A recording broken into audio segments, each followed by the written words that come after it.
Heisenberg. You're goddamn right.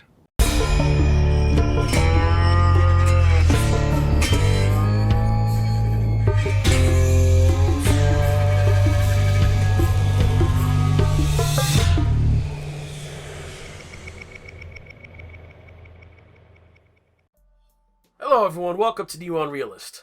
That intro brings back some memories, doesn't it? Breaking Bad, one of television's greatest shows of all time.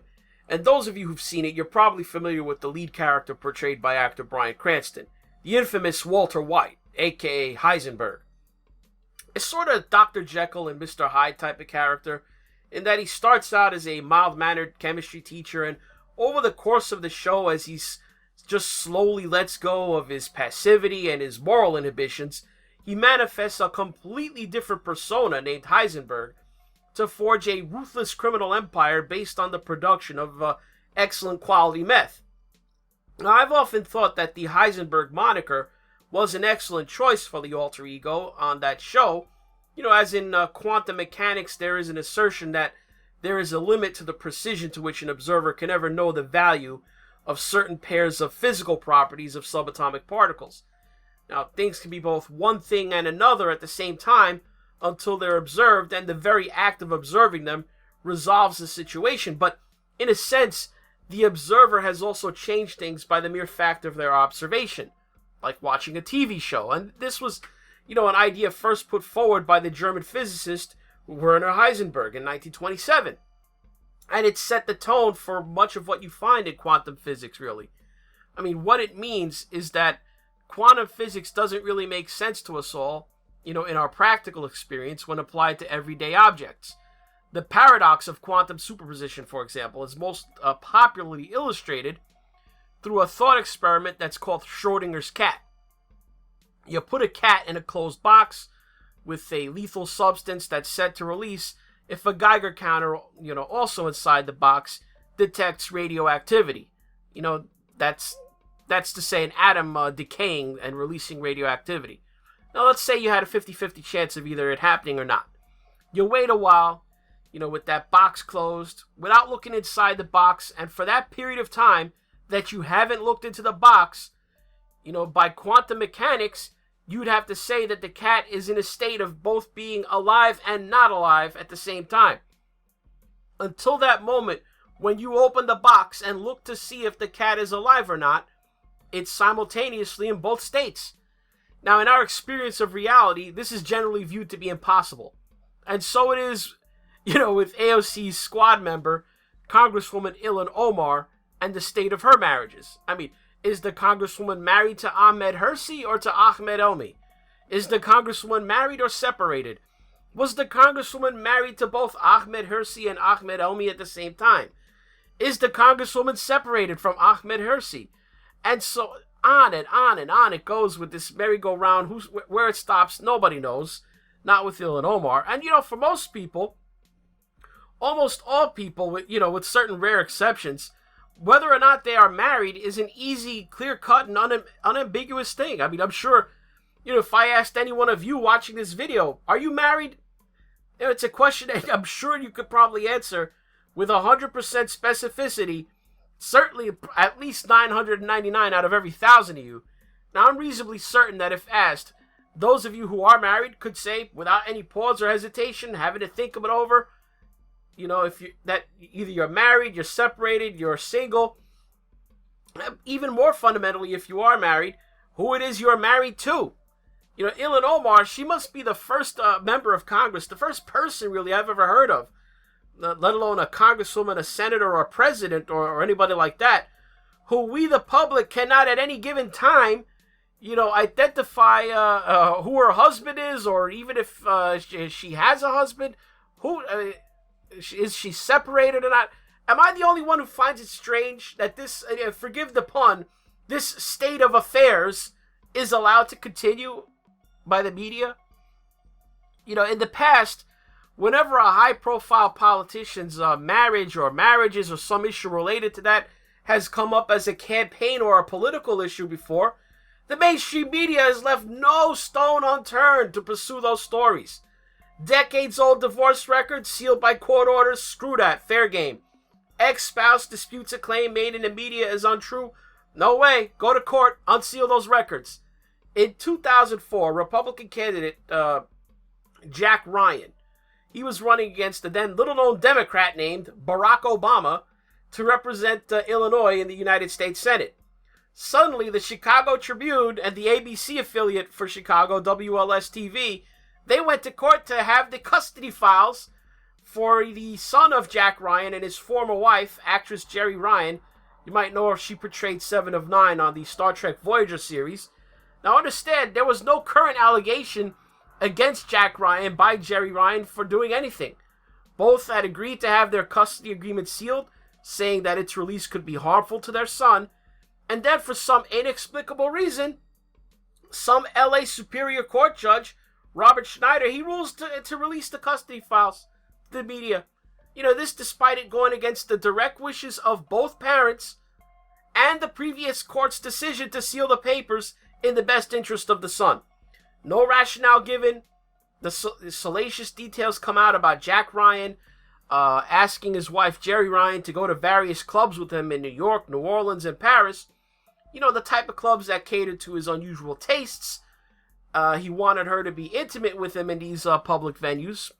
That's the kind of clubs they were. Now, mind you, Jeri Ryan was not accusing Jack Ryan of any wrongdoing, merely that he asked her to participate in what some people might say, you know, were these bizarre clubs with him.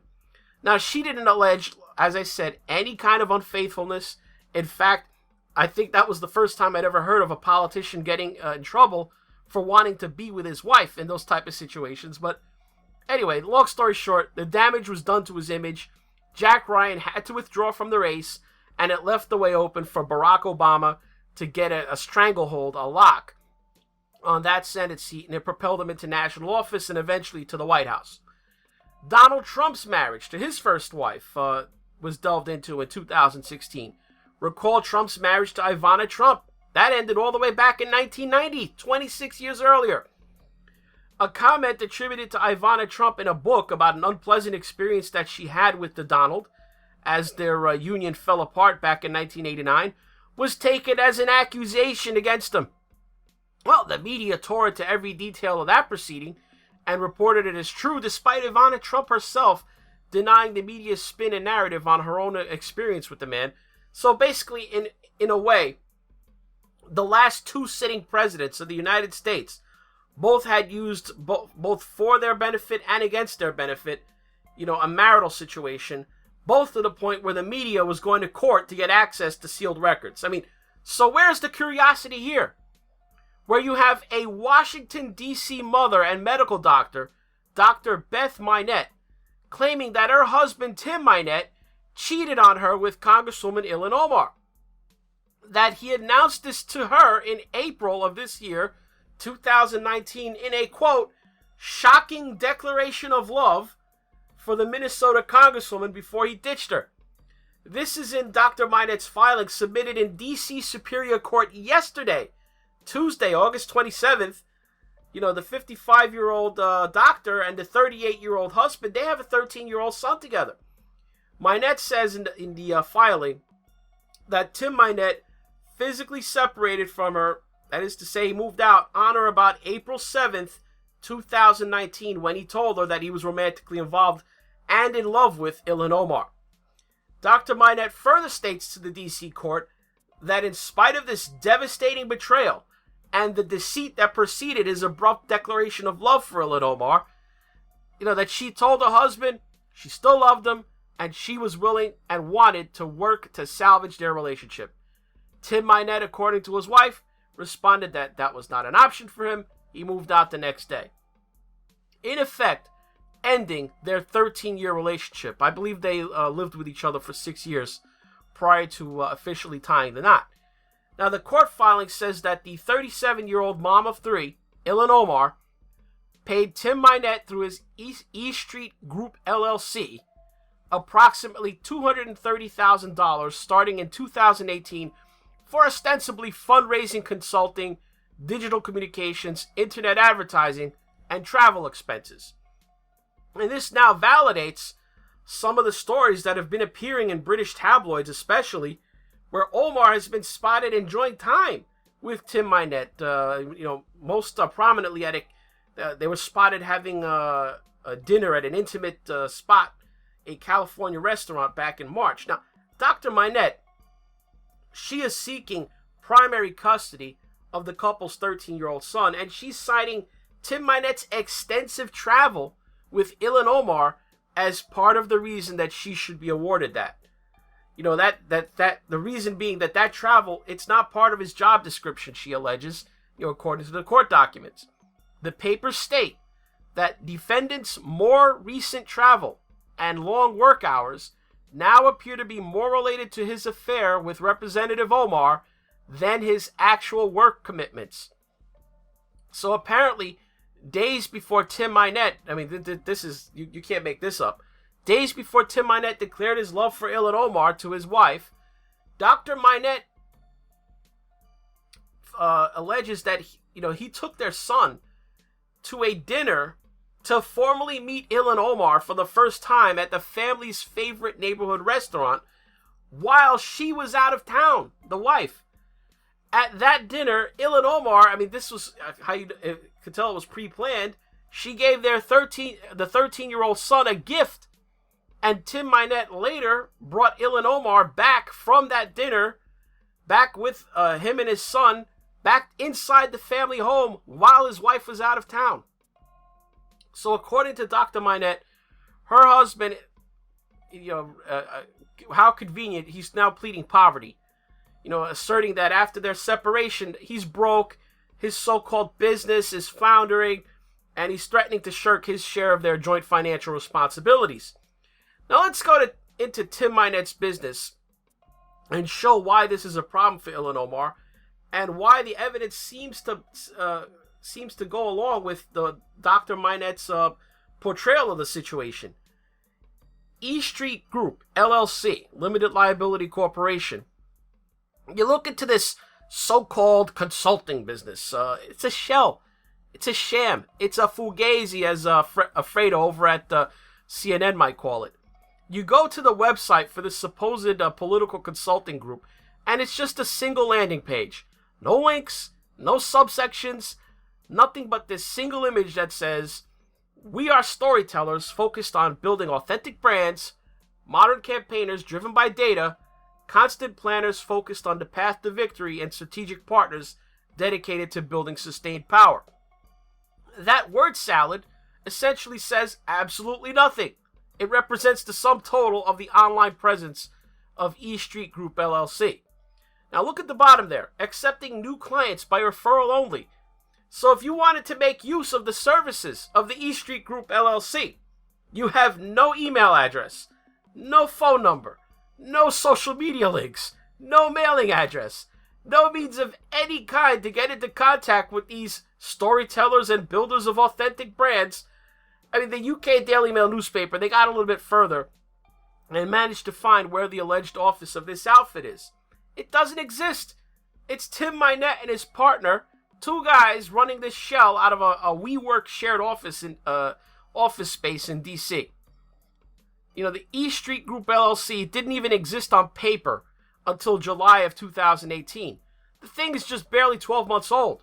So prior to Ilhan Omar, her campaign making its first payment on August 9th, 2018 of $10,000, this bogus shell company in effect didn't exist in reality. All in all, in about 12 months of operation, Ilhan Omar's campaign has paid this entity roughly $250,000. The FEC website conveniently lists the purpose of every payment for us: fundraising consulting, fundraising expenses, fundraising consulting and event management, travel expenses, internet advertising, digital communications, website development. You will notice that in April of 2019 this year, most of the payments since then have been listed as being travel expenses. A whole lot of travel expenses. Prior to April, not once had E Street Group LLC been reimbursed for travel expenses. Until April, Ilhan Omar's campaign had paid E Street Group roughly $130,000 over the course of 8 months and not once did any fundraising consulting require any travel expenses to be reimbursed. Then look at what happened starting on April 1st, 2019. Travel expenses, $2,364. April 3rd, 2 days later, travel expenses, $6,509. April 22nd, travel expenses, $2,618. May 6th, travel expenses, $2,553. May 16th, travel expenses, $1,800. May 22nd, travel expenses, $2,876. June 5th, travel expenses, $2,760. June 11th, travel expenses, $63. That was a cheap one. 8 payments for travel expenses made in 3 months, April, May, and June. I mean, the preceding 8 months, 0. This pattern starts the very same week that Tim Mynett takes his son to dinner to the favorite family restaurant to formally meet Ilhan Omar while she gives him the gift. The very same week when on April 7th, Tim Mynett tells his wife that he's ending their relationship of 13 years because he's involved with and in love with Ilhan Omar. All in a span of less than 7 days. Suddenly, about every other week, like clockwork, suddenly Tim Mynett is racking up unexplained travel expenses, being reimbursed by Ilhan Omar's campaign, where he never required any such reimbursement while doing that same work for her fundraising consulting and digital communications. He didn't require it before. Ilhan Omar has already been found guilty by the Campaign Finance and Public Disclosure Board of the state of Minnestota on 5 counts of using campaign funds to pay her own personal travel expenses. So if the roughly $250,000 paid to Tim Mynett includes travel costs for romantic purposes rather than fundraising consulting, or if the fees were inflated to personally benefit Tim Mynett or Ilhan Omar, then Ilhan Omar would again be in violation of the law for using campaign funds to pay for personal expenses. This merits an official investigation. Forget about some attention by the useless left-wing media. Hello, Star Tribune? Anybody home? That's all for this NeoUnrealist. If you want to help the channel out, click on like for this video if you did in fact enjoy it. Leave a comment below and hit the subscribe button if you're not already subbed to the channel. Click on the notification bell too and set it to all. You know, it's that setting if you want to keep up with newer content. But if you want to more directly support the channel with your hard-earned dollars, fortunately there's no campaign finance issues for you to get tripped up on. Just follow the links in the description below to Subscribe Star or PayPal, or if you watch this on BitChute, just use the green tip pledge button on the video player. By the by, having made it through the obligatory money-grubbing capitalist portion of this video, and the fact that you've endured the entire diatribe on Ilhan Omar and the mercurial state of her marriages and murky campaign finances, you're one determined individual. Respect. Thanks for watching.